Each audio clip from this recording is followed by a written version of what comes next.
그것을 경작하며 지키게 하시고 라는 제목으로 말씀 나누도록 하겠습니다. 오늘은 추수감사 주일입니다.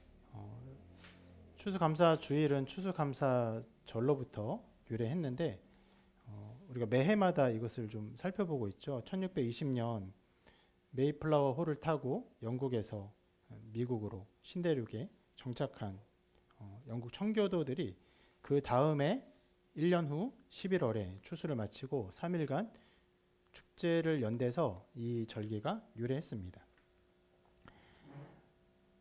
이들이 신대륙에 도착을 하고 추수를 마칠 때까지 굉장히 극심한 고통을 겪었는데 처음 상륙한 시기가 그 11월 11일쯤이었습니다. 예상보다는 2달이 늦었던 때예요. 맵으로 한번 좀 봤으면 좋겠는데요. 처음에 도착한 곳이 케이프 코드라는 곳입니다. 지금 좀 더 가까이 줌인 해주세요. 줌인, 아웃 말고요. 줌인 해주세요. 보면요, 여러분 저기 그 지금 플리머스 바위 보이십니까? 네, 저기가 이제 이주민들이 도착한 곳인데 실은 저기를 실제로는 21년에 도착을 합니다. 21년 봄에 도착하고 이제 줌 아웃 해보세요. 줌 아웃, 아웃 해보면 더 아웃 하면은 저 이렇게 그 케이프 코드만이라고 보이십니까? 예, 저 케이프 코드에 도착을 합니다. 정확히 어디에 도착했는지는 뭐 아무리 찾아 나오진 않아요. 코드만에 도착을 하고 이제 이렇게 만으로 돼 있으니까 저 안쪽 바다가 그래도 파도가 심하지 않게 정박을 좀 할 수 있는 그런 곳이었던 것으로 생각이 되고, 그런데 이미 11월 11일에 저 케이프 코드에 도착을 했는데 추웠고 심지어는 어떤 뭐 그 글에서는 뭐 이미 뭐 얼음이 얼었다라고 이렇게 써놓기도 해요. 그러니까 이 그 메이플라워가 이동을 하지 않고 겨울을 저 케이프 코드에서 보냅니다. 그래서 겨울을 그냥 거기 배 위에서 난 거예요. 움직이지 않고. 그리고는 봄이 되면서 아까 보았던 플리머스 있죠. 거기까지 이동해서 거기에서 내리게 돼요. 어떻게 됐겠습니까? 굉장히 추운 날씨에 배 위에서 11월부터 거의 뭐 봄이면은 봄이 빨라봤자 뭐 2월이고 3월, 4월일 텐데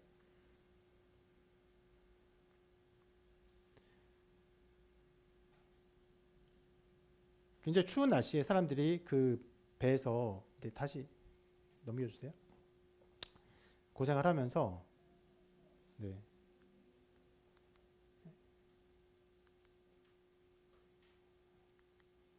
추위와 계열병으로 102명 중에서 46명이 죽습니다.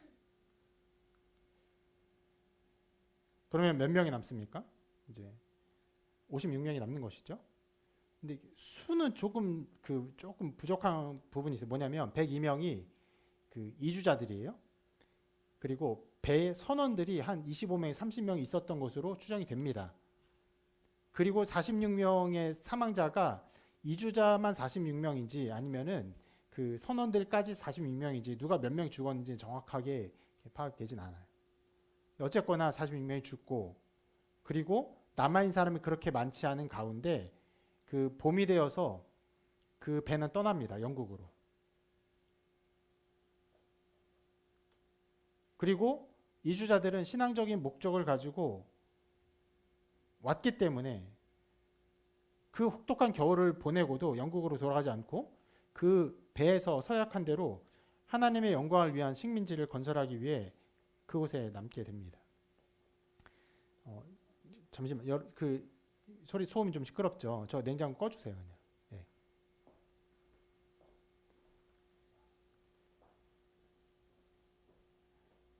마이크로는 들어가지 않대. 우리 예배실에 지금 시끄러운 가전기기가 있어서 굉장히 거슬리네요. 이 배에서 그들이 했던 서약이 이것이거든요. 그냥 같이 한번 읽어볼까요? 같이 읽습니다. 시작.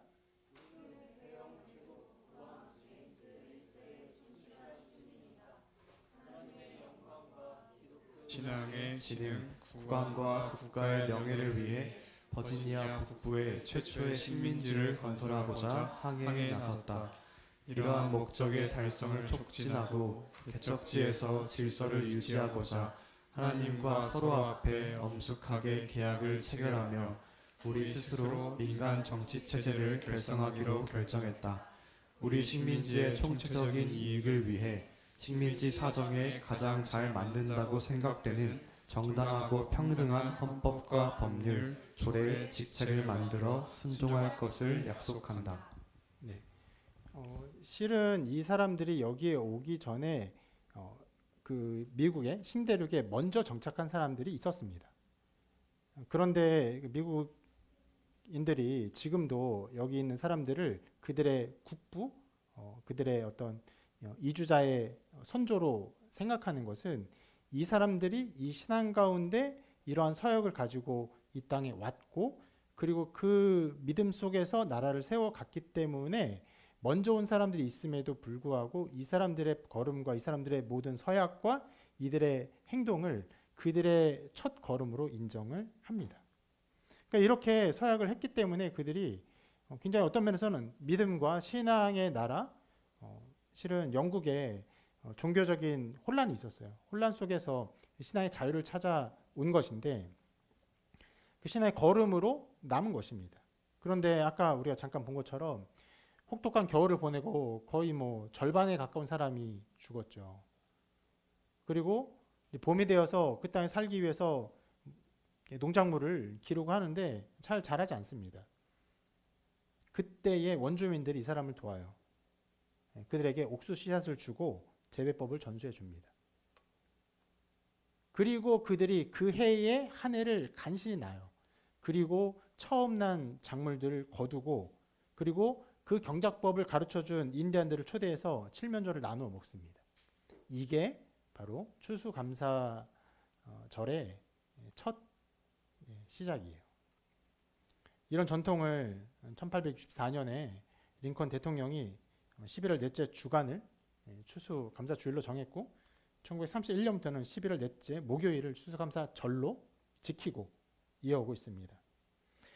굉장히 미국적인 배경을 갖고 있지만 우리나라도 가을에 추수하는 것이 우리에게 매우 자연스러운 일이고 추수한 것에 대해 하나님께 감사하는 것이 우리 정서에도 아주 자연스럽게 맞는 일이기 때문에 우리도 함께 이 절기를 지키죠.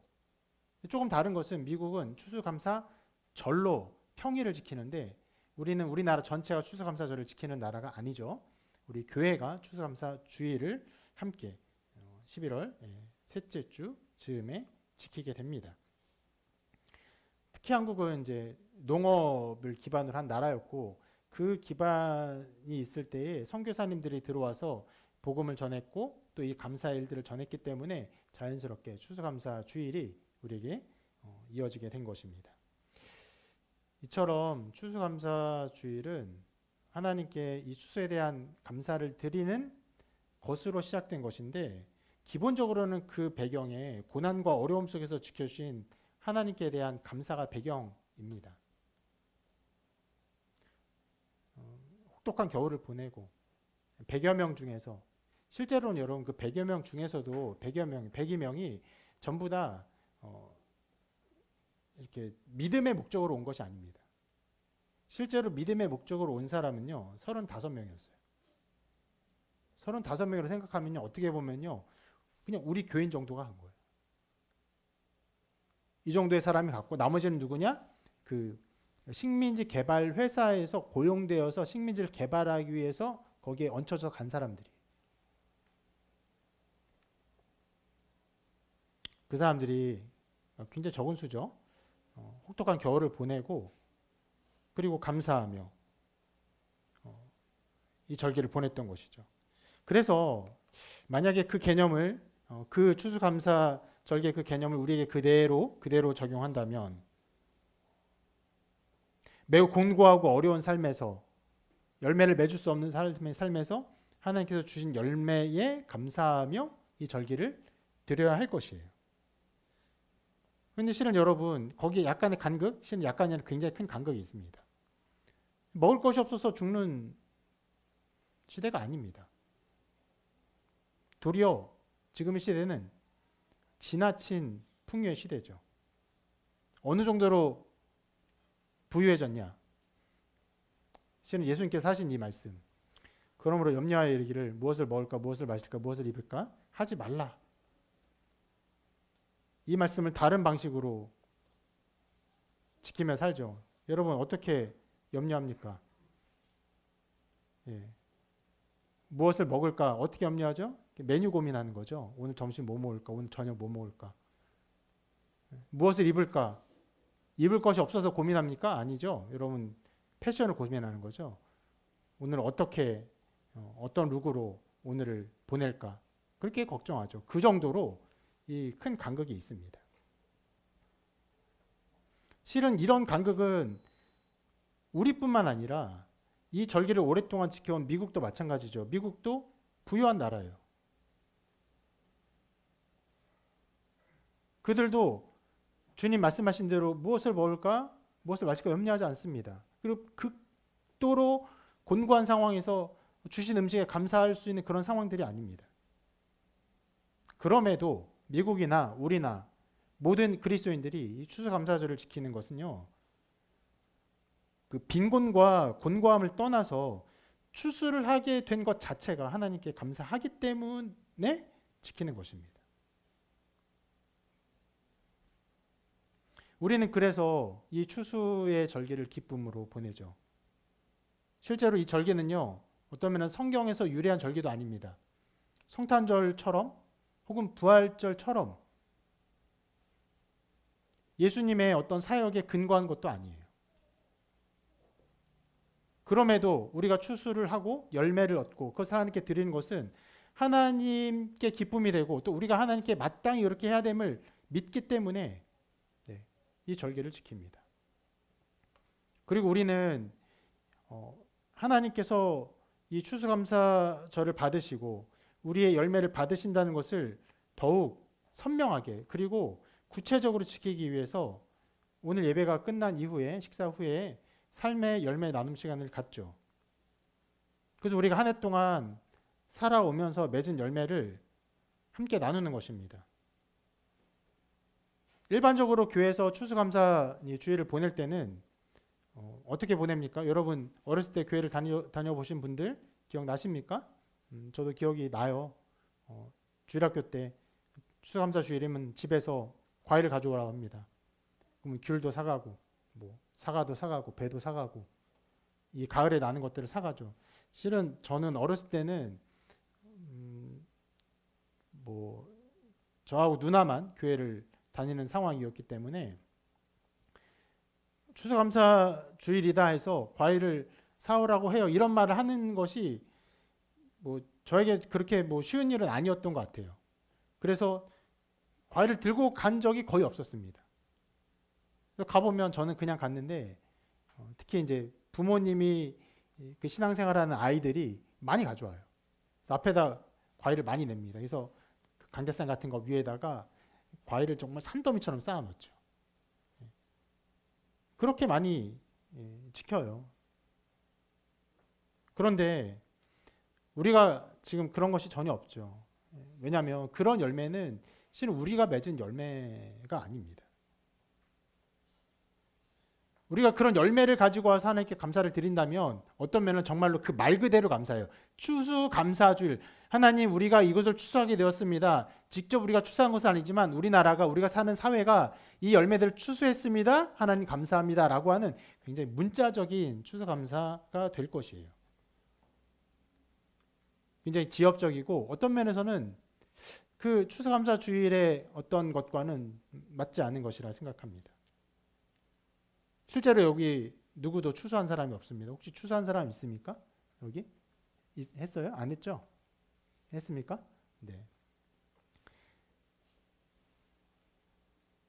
그러나 우리가 추수를 하지 않지만 우리는 우리의 삶에서 여러 종류의 열매를 맺기 위해 살아갑니다. 아무도 그냥 살지 않아요. 한 해 동안 어떤 종류의 열심과 분투를 하나님께 드려요. 자기 삶에 충실합니다. 그리고 그 열매를 가지고 우리가 감사합니다. 우리가 그 열매를 가지고 와서 이것을 가지고 하나님께 감사하는 것은 우리가 열매 맺길 하나님께서 기뻐하신다는 믿음 위에서 이루어지는 것입니다. 그것을 오늘 말씀이 가르쳐줘요. 하나님이 우리가 열매 맺기를 기뻐하신다는 것. 오늘 말씀 우리에게 열매를 맺는 것이 우리에게 주어진 사명이라고 가르쳐 줍니다. 자, 에덴 동산의 이야기예요. 오늘 말씀은 하나님께서 에덴 동산을 지으시고 그곳에 아담을 두셨어요. 실은 좀 오묘해요. 에덴 동산을 지으시고 사람 어딘가 다른 곳에 만드신 다음에 그걸 이끄신 것인지 아니면 에덴 동산을 지으시고 거기에 사람을 만드신 것인지 아무래도 후자가 아닐까 생각이 되는데 여러분 질문 하나 해볼게요. 여러분 에덴 동산을 하면 생각하면 어떤 것이 떠올려집니까? 선악을 알게 하는 나무. 또 생각나는 게 어떤 것이 있습니까? 동물들이 있다는 걸? 네, 있다는 것. 또 어떤 것이 떠올려집니까?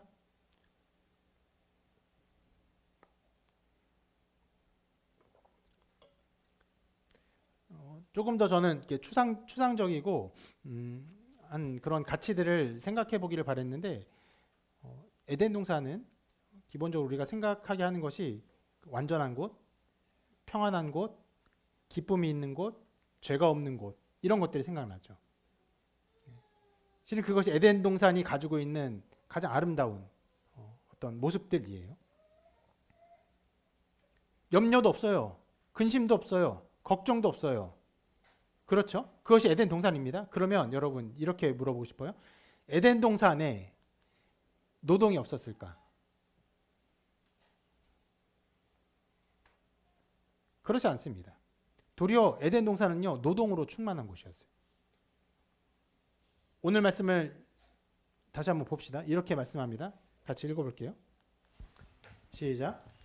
여호와 하나님이 그 사람을 이끌어 에덴 동산에 두어 그것을 경작하며 지키게 하시고. 자, 하나님께서 아담을 에덴에 두셨어요. 그리고 명령하셨어요. 뭐라고요? 경작하며 지키게 하셨어요.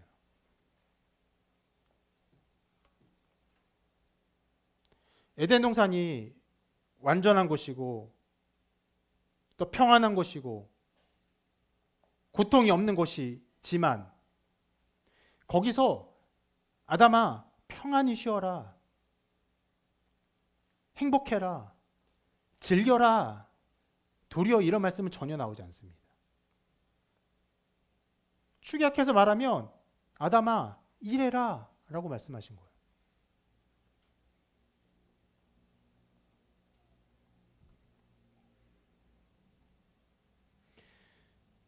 하나님께서 인간을 지으시고 인간에 주신 명령은 우리가 보는 것이 실은 2장이거든요.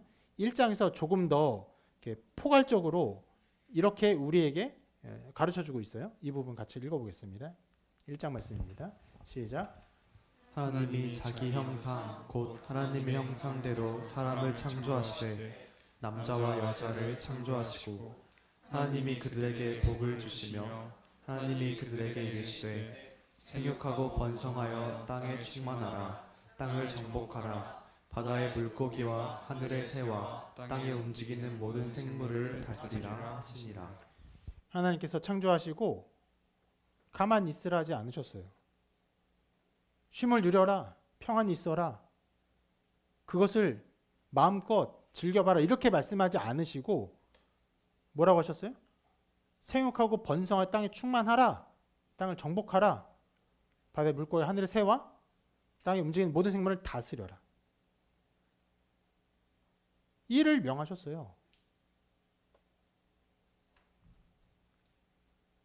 생육하고 번성하는 일은 뭐 말 그대로 우리가 결혼을 하고 가정을 이루고 아이를 낳는 것을 말하는 것이죠. 그것을 명하셨습니다. 또 땅을 다스리라고 말씀하셨어요. 생물을 다스리라고 말씀하셨어요. 이 명령이 1장에서 조금 더 포괄적으로 이렇게 주어졌는데 이 명령이 에덴 동산에서 아담에게 구체적으로 이렇게 나타난 것이죠. 뭐라고요? 에덴 동산을 경작하며 지키게 하셨어요. 그때 당시 아담이 살도록 허락받은 땅은 에덴 동산이고 그 땅 안에 어떻게 해요? 생육하고 번성하며 그곳을 다스리고 그것을 통치해야 되는 것이에요. 심지어 하나님께서 에덴 동산에 아담을 두시고 경작하며 지키게 하신 이후에, 그렇게 명령하신 이후에 실은 또 일감을 갖다 주십니다. 이 부분도 같이 읽어볼게요. 시작.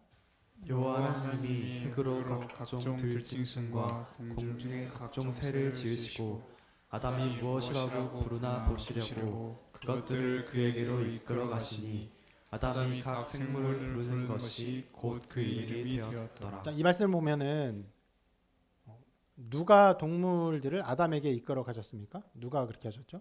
하나님이. 그러니까 하나님이 에덴을 경작하며 다스려라 명령하시고 또 그전에는 땅이 충만하라 모든 생물을 다스리라 명령하시고 그리고는 어떻게 하나 가만히 지켜보지 않으셨어요. 어떻게 해요? 데리고 가셨어요. 그것들을 그에게로 이끌어 가셨어요.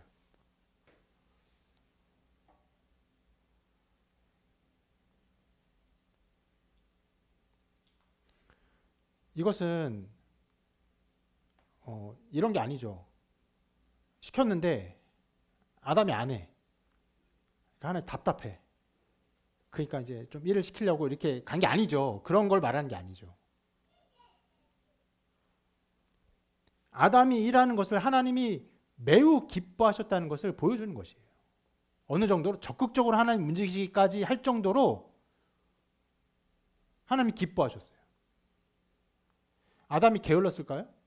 아니요. 그렇게 볼 수 없어요. 아담이 막 우리 대부분이 그런 것처럼 일을 뒤로 미루거나 그랬을까요?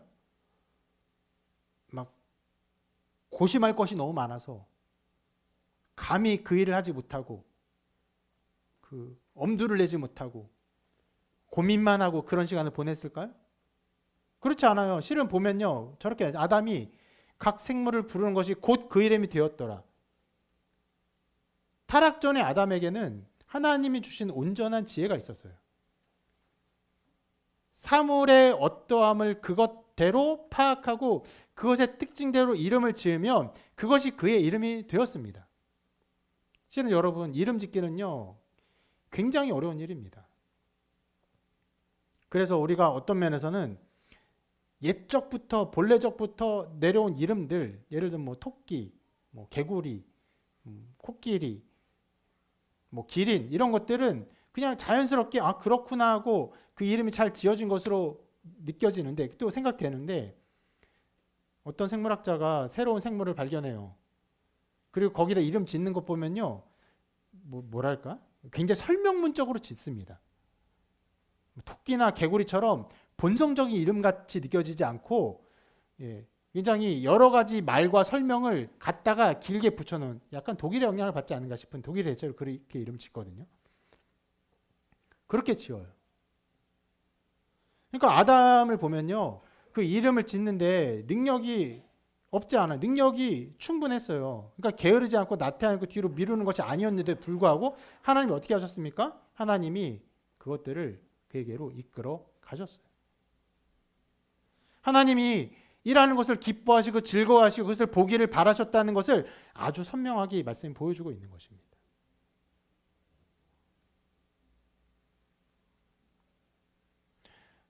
여기에서는 그 동물들의 이름을 짓는 것이 대표적으로 나타났지만 실은 에덴 동산을 어떻게 하셨든 경작하며 지키라 하셨어요. 그러면 거기에 있는 식물은 식물대로 가꾸고 다듬 것을 명령하신 것이에요. 어떻게 했을까요? 아담이 무언가 했겠죠. 식물을 식물대로 다듬고 경작하고 열매 맺을 수 있도록 하는 어떤 일을 했겠죠. 그리고 에덴 동산을 지켜라. 에덴 동산의 어떤 아름다움을 그 아름다움대로 드러내는 일을 했을 것입니다. 그것이 어떤 것인지 우리는 알기가 어렵습니다. 그러나 무언가를 했을 거예요.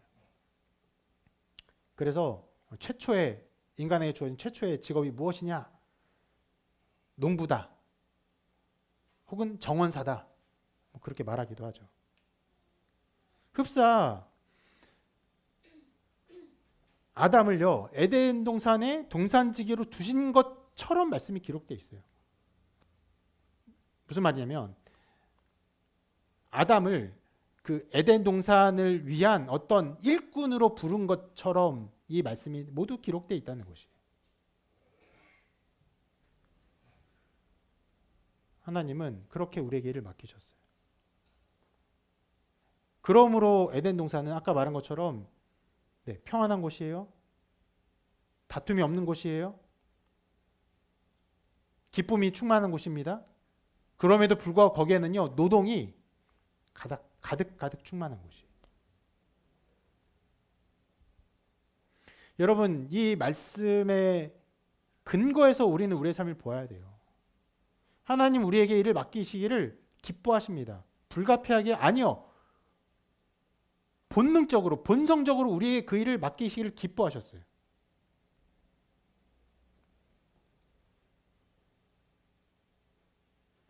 그런데 이 상황이 크게 바뀌죠. 아담이 죄를 짓습니다.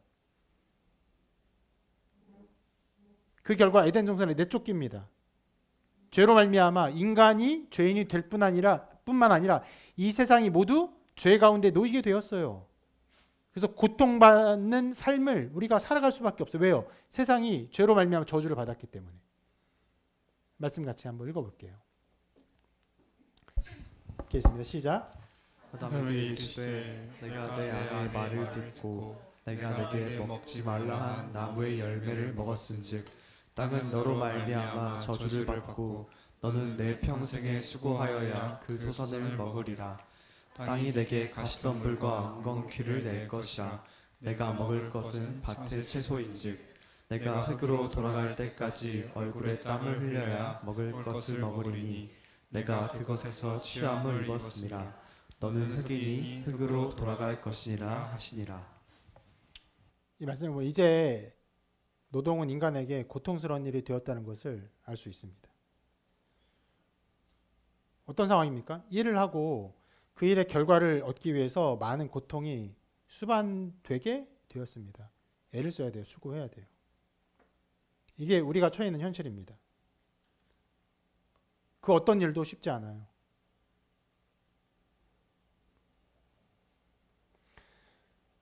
제가 목회의 사역을 하면서 많은 성도님들이 우리 교회는 그런 말 별로 안 해요. 예전에 사역했던 교회에서 많은 성도님들이 그런 말을 많이 해요. 목사님 목회하는 것이 얼마나 고되고 힘드십니까? 왜냐하면 이제 이전 교회 제가 사역하던 데서는 다 이제 새벽 기도를 좀 기반으로 하니까 그런 삶 자체가 힘드니까 그 삶이 매일마다 쉬지 않고 새벽에 일어나고 또 많은 사람을 돌보고 해야 되는 것들이 어려우니까 얼마나 수고롭고 힘듭니까? 염려하고 걱정하고 하는 말들을 많이 듣습니다. 근데 그런 말을 들을 때마다 이게 힘들지만 목회 일이 힘들지만 제가 목회를 하기 전에 어떤 일을 했다고 했죠? 제가 이제 프로그래머로서 일을 했어요. 이게 그 일 힘들었어요. 굉장히 힘들었습니다. 어떤 면에서는 훨씬 힘들었죠. 왜요? 비영적인 세상에서 살아가는 것 자체가 어려웠고 그리고 그 프로그램 일을 하면서 내가 만든 프로그램이 제가 게임 만들었지만 그 게임이 특히 게임이 더 그랬어요. 만들면 누구와 경쟁합니까? 전 세계와 경쟁해요. 이 세상에 어떤 것도 그런 것들이 별로 없습니다. 만드는 즉시로 전 세계와 경쟁하는 제품을 만드니까 얼마나 어렵습니까? 굉장히 괴로웠어요. 그러니까 옛날 생각을 하면서 지금 힘들지만 그때보다 더 힘드냐? 꼭 그렇게 말할 수 없어요. 그때도 힘들고 고생스러웠어요. 어려웠어요. 매우 고통스럽습니다. 여러분의 삶은 어떻습니까? 할만합니까? 여유 있게 할만합니까? 그 어떤 것도 쉽지 않을 것이에요. 공부를 하는 것도 수고롭고, 농사를 짓는 것도 어렵고, 길을 만드는 것도 어렵고, 글을 쓰는 것도 어렵습니다. 그 어떤 것도 쉽게 이루어지지 않아요.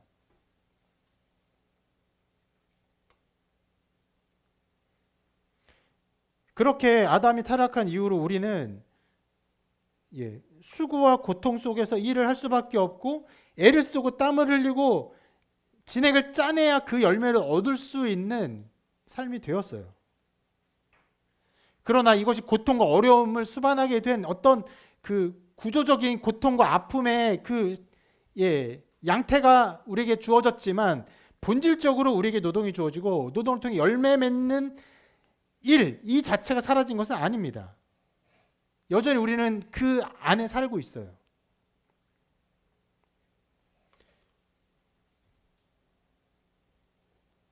땅을 정복해라, 생물을 다스리라는 명령은요, 우리의 존재에 주어졌고 우리 존재에게 새겨져 있습니다. 그래서 인간은 어떻게 살아갑니까? 태어나서 누구나 다 무언가를 하고 싶어하고 어떤 열매를 맺고 싶어합니다. 어떤 사람도 태어나서 살면서 아무것도 안 하고 그냥 아무것도 안 하고 그냥 끝나고 싶다, 이런 사람 없어요. 물론 나이 들면서 이렇게 뭐 10대 되고 20대 되고 하면서 여러 가지 고통스러운 일을 겪으면서 나 더 이상 일을 못 하겠어, 자신감이 없어, 나는 그냥 아무것도 안 하고 그냥 최대한 아무것도 안 하고 싶어, 이런 사람이 있을 수 있지만 그건 일종의 어떤 면에서는 병든 상태죠.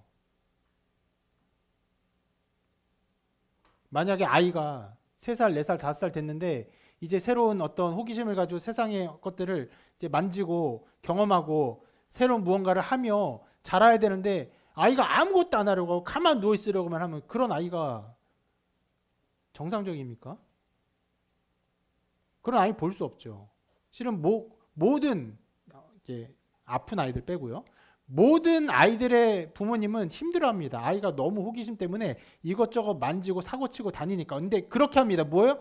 무언가를 하고 그것부터 열매를 얻고 그것을 누리고 그것 가운데 어떤 것을 향유하기를 바래요. 그것이 한편으로는 아이에게 있는 수고요, 노동이요, 열매예요. 추수입니다. 그래서 우리 모든 사람은요, 그냥 살고 싶어하는 것이 아니라 무언가를 하고 그것 가운데 열매를 얻고 싶어요. 어떤 사람은 굉장히 큰 꿈을 꿔서 인류사에 큰 족적을 남기기를 바라죠. 뭐 예를 들어서 일론 머스크 같은 사람은 예전부터 화성에 가고 싶어 했습니다. 자기는 화성에 갈 거라고. 말도 안 되는 꿈을 꾸고 실은 그 꿈을 이룬 사람이죠. 대단한 사람입니다. 근데 그렇게 큰 꿈이 아닐지라도 좀 작은 사람은 그냥 소소한 일을 하고 그 일에서 만족을 누리며 살기를 바랍니다. 이게 정도의 차이가 있지만 우리 모두가 어떻게 하기를 바랍니까? 우리 모두에게 새겨진 하나님의 명령, 땅을 정복하고 생물을 다스리고 이 땅 가운데서 무언가를 이루며 살기를 원해요. 이러한 상태를요, 심리적 혹은 윤리적인 용어로 자아실현이라고 합니다. 어떤 일을 통해서 내가 누군지, 내가 어떤 존재인지를 확인하고 그것을 누린다는 말입니다. 그래서 모든 사람은 어떤 면에서 자기 나름의 의미 있는 일을 하려고 합니다.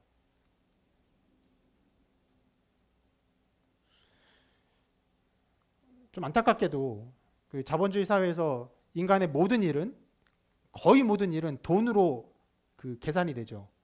그리고 돈의 가치로 평가를 받을 수 있습니다. 받게 돼요. 그렇게 하고 싶지 않을 그렇게 됩니다. 그래서 우리가 살아가는 삶의 가치는 대부분 돈으로 이렇게 치환돼서 측량됩니다. 별거 아닌 일을 하는 것 같아도 연봉이 얼마예요? 연봉이 5천입니다. 7천입니다. 연봉이 1억이요. 뭔가 대단한 일을 하는 것처럼 느껴져요. 제가 어렸을 때는 실은 예를 들어서 청소부예요. 길거리 청소부예요. 굉장히 그 직업에 대해서 그 경시하는 태도가 있었습니다. 왜요? 별로 돈도 많이 못 벌고 수고하고 더러운 일이라고 생각하니까. 근데 지금 청소부 되는 것도 쉽지 않습니다. 약간의 중공무원처럼 돼가지고 꽤 많은 급여를 받으니까 사람들이 그것을 높게 평가해요. 그 돈으로 그것들을 평가합니다.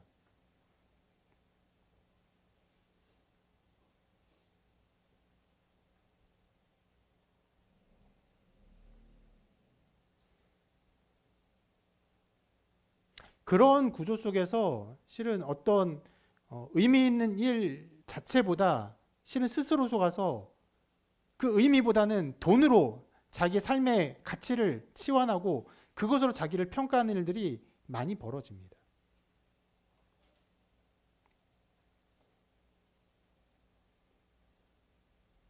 그리고는 어떻게 됩니까? 도리어 이제 그 돈의 가치가 자기의 전부가 되고 일 자체의 가치를 잃어버리는 경우가 많이 있어요. 그래서 어떻게 합니까? 아, 돈은 많이 벌고 일은 안 하고 싶어 하는 그런 양상들도 벌어져요. 굉장히 많은 것들이 역전되고 바뀌고 실은 배보다 배꼽이 크게 된 것이고 앞뒤가 바뀌어버린 상황이 우리에게 나타납니다. 그러나 성경은요, 우리에게 우리가 일한 일을 뭐라고 말합니까? 하나님이 우리에게 주신 명령이 두는 것이에요. 우리가 왜 일을 해요? 하나님이 우리에게 그렇게 명령하셨기 때문에, 또 하나님이 그것을 기뻐하시기 때문에.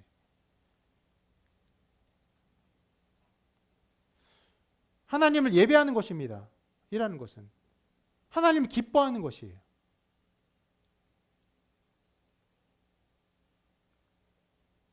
어떤 사람이 훌륭한 배우의 자질을 가지고 있어요. 그럼 그 사람 어떻게 하나님 예배합니까? 연기를 함으로, 탁월하게 연기를 함으로 하나님께 영광 돌릴 수 있어요. 근데 그 사람이 나는 이 자질을 주셨지만 나는 하나님 예배하고 싶어서 정말 예배만 드려요. 정말 우리 말 그대로 이 예배만 드려요. 자기의 주신 일을 하지 않아. 하나님이 그걸 기뻐하실까요?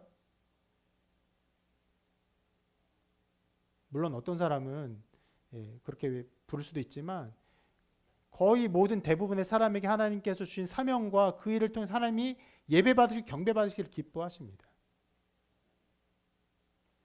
그리고 말씀은요, 우리가 일하는 이유를 또 한 가지를 가르쳐주는 것은 우리가 하나님의 형상을 닮아 만들어졌기 때문이라고 가르칩니다. 인간의 창조를 이렇게 말씀이 가르쳐요. 읽어볼게요. 같이 있습니다. 시작. 하나님이 이르시되 우리의 형상을 따라 우리의 모양대로 우리가 사람을 만들고. 형상대로 하나님의 어떠함을 그대로 닮은 존재로 우리를 만들었다는 거예요. 그렇게 우리 됨의 어떠함은 어디로부터 온 것입니까? 하나님으로부터 온 것이에요. 자, 그러면 우리를 만드실 때, 자, 사람을 창조하실 때 하나님은 어떤 하나님입니까? 여기에 문제 답이 있어요. 사람을 창조하신 하나님이에요. 쉽게 말해서 일하시는 하나님이에요. 그러니까 하나님이 사람을 만드세요. 일하시는 분이세요. 사람을 만드시고 그걸 기뻐하시는 분인데 일하시는 하나님의 형상을 따라 만들어진 존재인 인간이 일하기를 싫어하고 게으르고 아무것도 하지 않는 존재로 지어질 수가 없다는 것이. 실은 하나님의 일하심에 대해서 예수님은 이렇게까지 말씀하십니다. 예수님의 말씀 같이 읽어볼게요. 시작. 예수께서 그들에게 이르시되 내 아버지께서 이제까지 일하시니 나도 일한다 하시매. 성부 하나님이 언제? 이제까지. 그러니까 어떻게 보면 영원토록 하나님이 계속적으로 일하신다고 말씀하시는 거예요.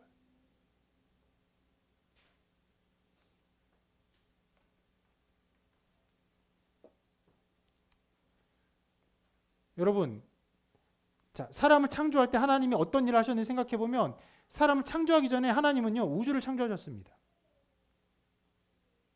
인간이 살아갈 수 있는 모든 것을 창조하셨어요. 그리고 나서 인간을 창조하셨어요. 이 창조의 사역은요, 실은 굉장히 놀라운 일입니다.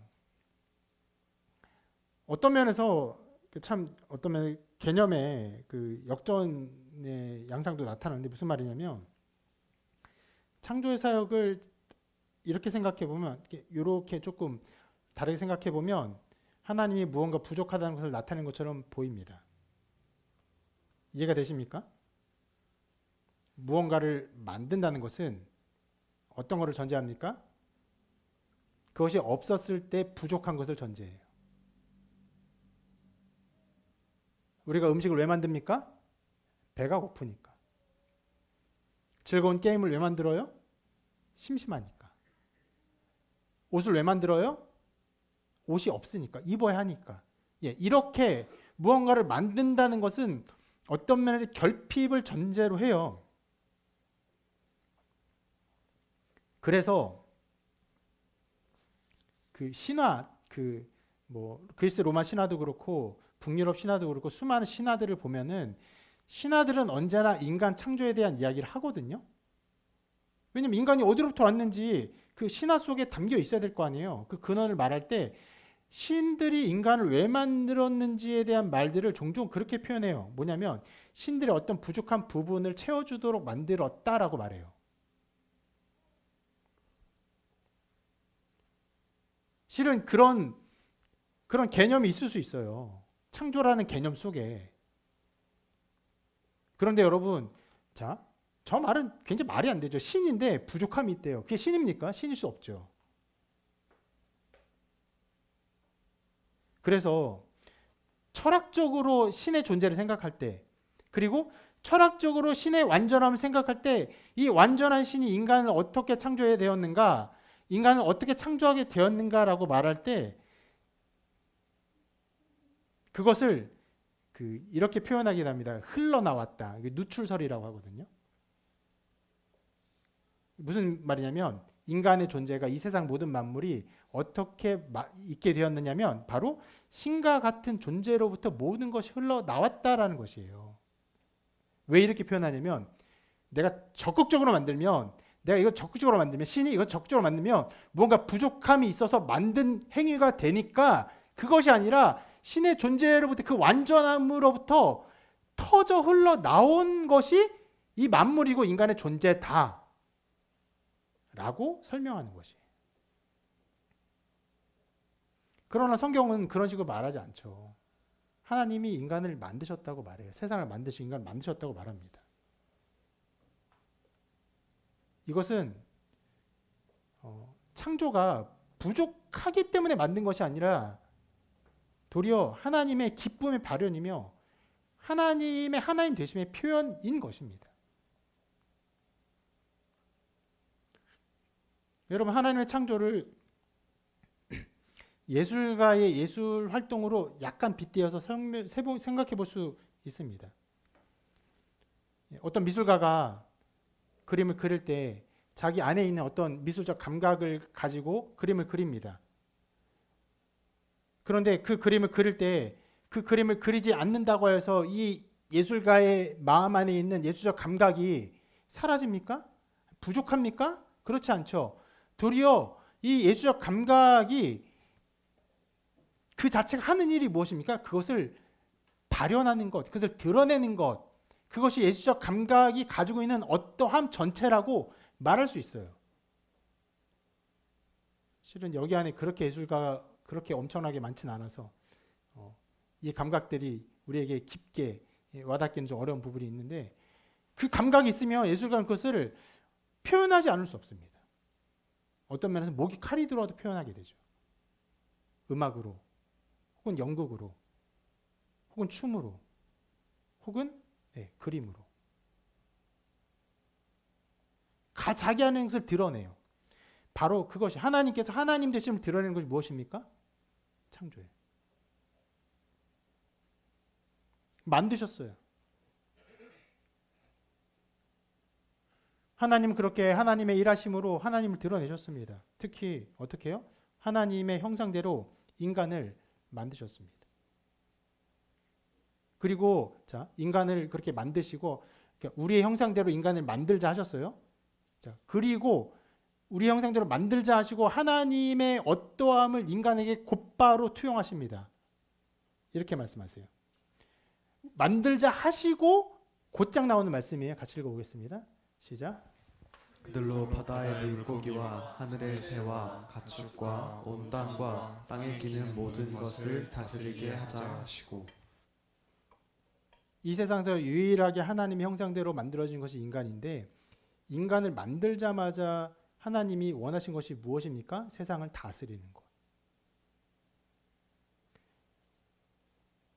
실은 이 명령이 어떤 면에서 없었어도 하나님의 형상을 닮아 지어졌기 때문에 인간은 마땅히 일하기를 기뻐하고 즐거워하는 존재로 만들어졌습니다. 그러나 이 말씀을 드러내심으로 더욱더 이 일에, 세상을 다스리고 통치하고 무언가 일을 하는 것에 하나님의 기쁨이 있다는 것을 우리에게 보여주십니다. 그렇게 우리는 일하는 것이에요. 그래서 우리는 열매를 맺습니다. 그렇게 우리가 하는 일은 어떤 면에서는 궁극적으로 그 모든 일이 하나님의 일이에요. 물론 여러분, 우리가 살아가는 이 세상의 모든 일이 하나님의 일이냐? 그렇게 말할 수 없어요. 수많은 악한 일들이 있습니다. 마약을 만드는 일을 하나님의 일이라고 말할 수 있습니까? 그렇게 말할 수 없죠. 이것은 더 나가지 않을 거예요. 너무 이제 논의가 길어져서. 기본적으로 하나님께서 우리에게 주신 모든 일들은요, 하나님이 원하시는 일이고 하나님이 기뻐하시는 일이고, 어떤 면에서 그래서 이 모든 일은요, 영적인 일입니다. 노래가 어디로부터 왔습니까? 인간이 만들어냈습니까? 아니죠. 그 노래가 하나님이 만든 이 세상 속에서 우리에게 주어진 것이죠. 그 노래를 통해서 아름다움을 드러내고 아름다움을 이렇게 확산시키고 하는 이 모든 것들이 바로 하나님이 원하시는 영적인 예배.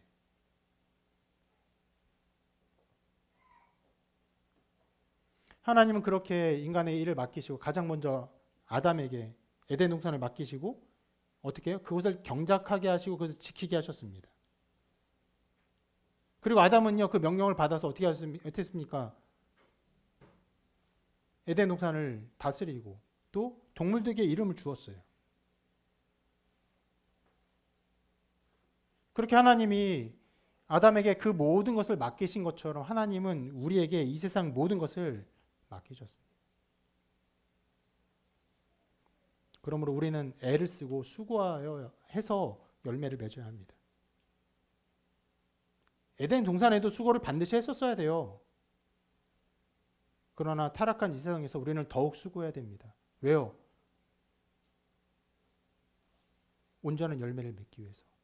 하나님이 열매 가운데 기쁨을 누리시니까, 하나님이 그것 가운데 하나님의 영광을 받으시니까 수고하고 애를 써서 열매를 맺어야 합니다.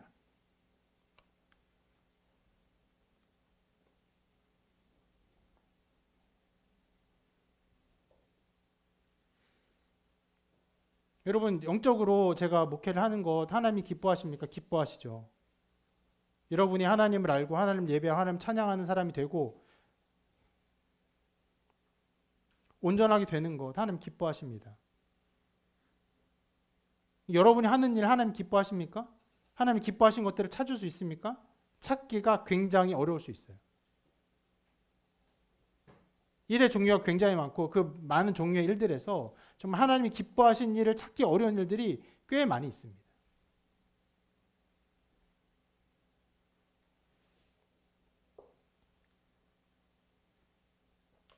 그런 상황에서 여러분, 아까 말씀드린 것처럼 우리가 자본주의의 삶을 살기 때문에 그 모든 일의 가치를 종종 돈으로 치환해서 그것으로 우리의 가치를 다 평가하고 그것의 의미를 찾게 되는 일들이 왕왕 있어요. 왜요? 돈은 엄청나게 힘이 셉니다. 성경은 언제나 말해요. 돈은 만몬이라고. 돈을 섬길 것이냐 하나님 섬길 것이냐, 이 두 가지로 말해요. 그런 면에서 여러분, 돈의 가치로 여러분의 일을 평가하고 그것으로 여러분의 삶의 가치를 평가하는 것은 어떤 면에서는 우상숭배. 하나님이 이 일을 어떻게 기뻐하시고 이 일에 주신 하나님의 원리는 무엇이며 하나님이 주신 우리에게 허락하신 아름다움은 무엇인가를 바라보며 그것을 기뻐하며 즐거워하며 그것을 헌신하는 걸음이 필요합니다. 거기에는 여러분의 수고로운 노력과 애씀과 고뇌와 신앙이 필요해요. 치열하게 해야 합니다. 노동의 진정한 가치는요, 하나님이 그 일을 명하셨고 하나님이 그 일을 기뻐하신다는 것입니다. 이 말씀 같이 다시 한번 읽어볼게요. 시작. 여호와 하나님이 흙으로 각종 들짐승과 공중의 각종 새를 지으시고 아담이 무엇이라도 부르나 보시려고 그것들을 그에게로 이끌어 가시니 아담이 각 생물을 부르는 것이 곧 그 이름이 되었더라. 얼마나 아름다운 일입니까? 하나님이 동물들을 데려가고 아담이 이름을 지으니까 그것들이 그의 이름이 되었어요. 하나님이 여러분들에게 어떤 자질을 주시고 어떤 환경을 주시고 여러분에게 어떤 동물을 가져다 주실지 어떤 일을 가져다 주실지 저는 다 알지 못합니다. 그리고 여러분이 어떻게 일을 하고 어떤 열을 맺을지는 저도 알지 못해요. 그러나 그 주어진 일을 하나님이 주신 일로 기뻐하며 그것 가운데 겸손히 예배하며 섬기며 그 일만으로 하나님을 기뻐하는 여러분의 삶이 되시기를 바랍니다. 실은 여러분 여기에서 아담이 그 이름을 지은 것, 이름이 지은 것 자체에 어떤 영적인 메시지가 있습니까? 어떤 면에서는 없죠. 여러분이 집에 강아지에게 이름을 짓는 일이 있죠. 뭐 뽀삐라고 짓고 바둑이라고 짓기도 하고 백구라고 짓기도 하고 그럼 그게 뭐 특별한 영적인 의미가 있습니까? 그냥 이름 짓는 것 뿐이죠. 그렇게 여길 수 있죠. 그와 똑같이 여러분의 삶의 모든 일이 그렇게 하나님과는 관계없이 아무런 영적인 의미가 없게 느껴지기가 매우 쉬워요. 그러나 말씀 보십시오. 하나님이 데려가고 아담이 이름 지었고 그것이 이름이 되었어요. 하나님이 이 모든 일을 이루기를 기뻐하셨어요. 물론 말씀을 보면요. 이름을 지었고 하나님이 기뻐하셨다라 하나님이 즐거워하셨다 하나님께서 칭찬하셨다 없습니다. 그럼 하나님이 그 일을 원하지 않으셨습니까? 아니 원하셨어요. 반드시 원하셨어요. 너무나 원하셔서 가만두지 않으시고 그 동물을 데려가기까지 하셨어요. 여러분의 모든 삶을 통해서 하나님이 이루실 일을 하나님이 바라고 계십니다.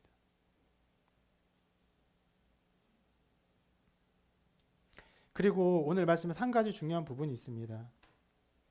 하나님께서 에덴 동산에 아담을 두고 경작하게 하신 후 곧바로 하신 말씀이 이렇게 기록되어 있어요. 같이 읽어볼게요.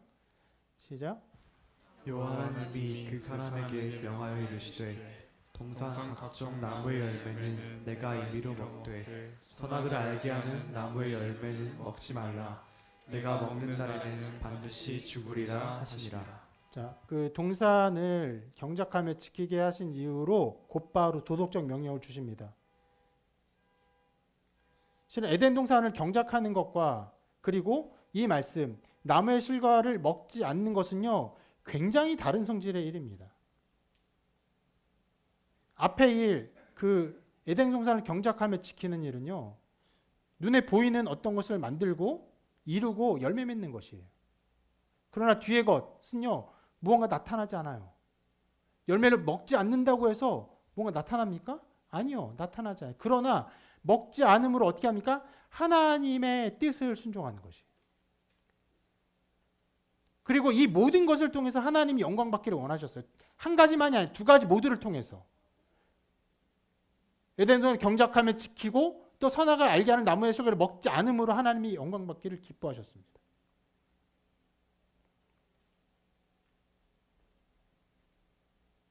하나님은 이 모든 일로 하나님의 뜻을 이루게 하셨습니다. 그런데 여러분 우리가 아는 것처럼 선악을 알게 하는 나무의 실과를 먹지 말라 이 명령에 아담이 실패하죠.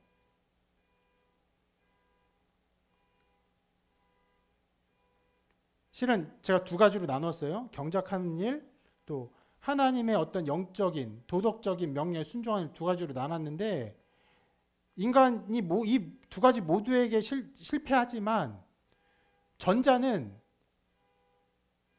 우리가 생존해야 되기 때문에 불가피하게 합니다. 하나님께 영광 돌리는 목적을 가지지 않더라도 사람들이 수고하고 애를 쓰며 노동을 해요. 그러나 후자의 것, 하나님을 예배하고 경배하는 하나님의 명령에 순종함으로 그것을 하나님을 기뻐하는 일은요, 완전히 실패하죠.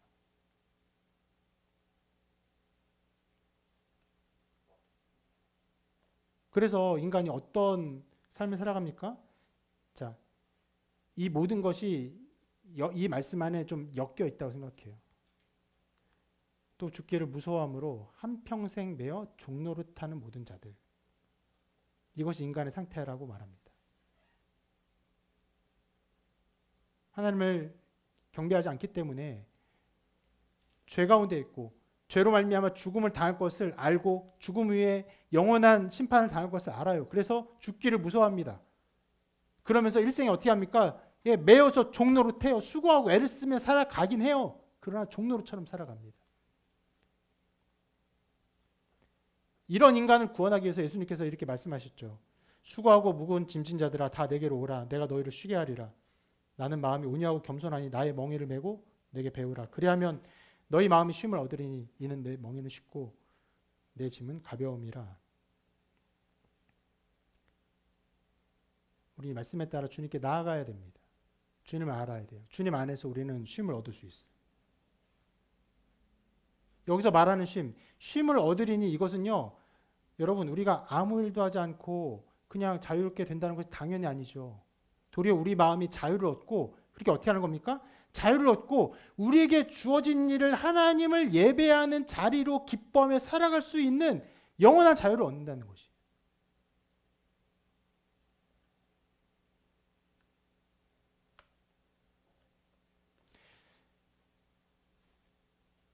그렇게 에덴 동산에 두 가지 명령을 통해서 하나님 예배하게 하셨기 때문에 우리는 비로소 예수 그리스도 안에서 하나님을 경배하며 하나님의 온전한 뜻을 이루며 그리고 그 안에서 우리의 삶을 살아감으로 이 두 가지 명령을 성취하며 하나님을 즐거워할 수 있게 되는 것입니다.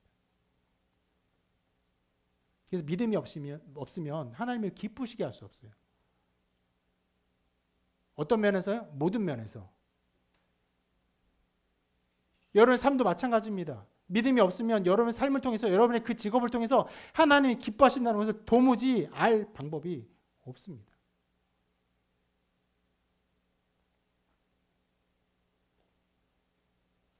그러나 그리스도 안에서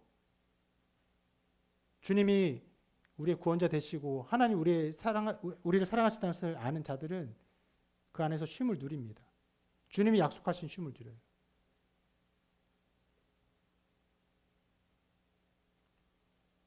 우리의 일 가운데 하나님을 기뻐하게 하시며 하나님 예배하게 하시며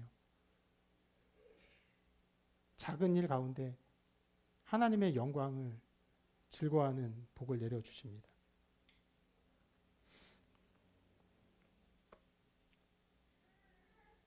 여러분 그렇게 열매 맺는 여러분 되기를 바랍니다. 그렇게 반드시 추수하는 열매를 맺기를 바랍니다. 때로는 그 추수가 굉장히 긴 고난과 고통의 기간일 수 있어요. 어떤 시험을 보는 사람의 입장에서라면 계속적으로 실패하는 걸음일 수도 있습니다. 그것조차도 하나님께서 맺기 원하시는 열매임을 고백하며 여러분 그것 자체를 하나님께 드리며 감사하는 여러분 되시기를 바랍니다. 이 믿음, 이 은혜가 여러분 삶 가운데 가득 충만히 특별히 추수감사 주일에 아름다운 열매를 맺음으로 가득 충만히 맺어지기를 주님의 이름으로 축원합니다.